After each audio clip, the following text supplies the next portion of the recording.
Hi guys, welcome back to my channel বিন্দাস blogging. কেমন আছো তোমরা সবাই? আই হোপ সবাই খুব ভালো আছো। আর আমার শরীরটা সেরকম ভালো নেই, ভয়েসটা শুনে আশা করি তোমরা বুঝতেই পারছো।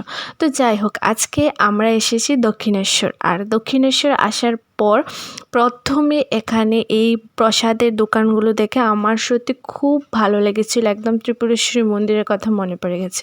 তো তারপর এখানে আমরা আসার পর আমাদের জুতো, মোবাইল, ব্যাগ সব কিছু এখানে জমা করে দিতে হয়। তারপর অনেকগুলো চেকিং করে তো দেন আমরা মন্দিরের ভিতরে ঢুকে গেলাম।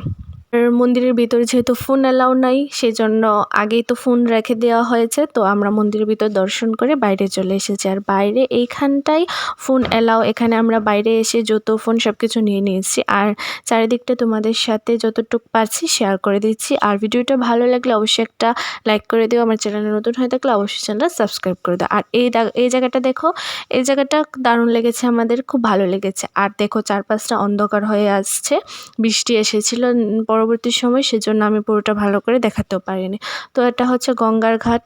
আর এখানে এসে দাঁড়ানোর পরই কিছুক্ষণ মধ্যেই বৃষ্টি চলে এসেছে। দেখো লোকজন ছাতা নিয়ে দাঁড়িয়েছে, আমরাও ছাতা নিয়ে দাঁড়িয়েছি, ছাতার তলায় থেকেই ভিডিওটা করছি।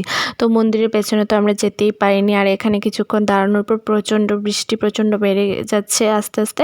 তো সেজন্য আমরা আরেকটা জায়গায় চলে গেছি। তো ওইখানে সবাই এখানে দাঁড়িয়ে আছে বৃষ্টির জন্য, আমিও এখানে এসে দাঁড়িয়ে রইলাম।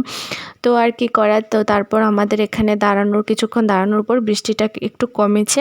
তো দেন আমরা এখান থেকে বেরিয়ে পড়েছি। আর আমরা চলে গেছি এখানে খেতে, ভোজনালয় আছে দক্ষিণেশ্বরী, তোমরা আসলে অবশ্যই দেখতে পারবে। তো ওখানে খাওয়া দাওয়ার পর আমরা এবার এখান থেকে বেরিয়ে যাব। আর যাওয়ার সময় তোমাদের সাথে চারপাশটা আরেকবার দেখিয়ে দিচ্ছি। তো আজকের ভিডিওটা এই পর্যন্তই, দেখা হবে নেক্সট আরেকটা দারুণ ভিডিওতে। তো চলো, টাটা, বাই বাই।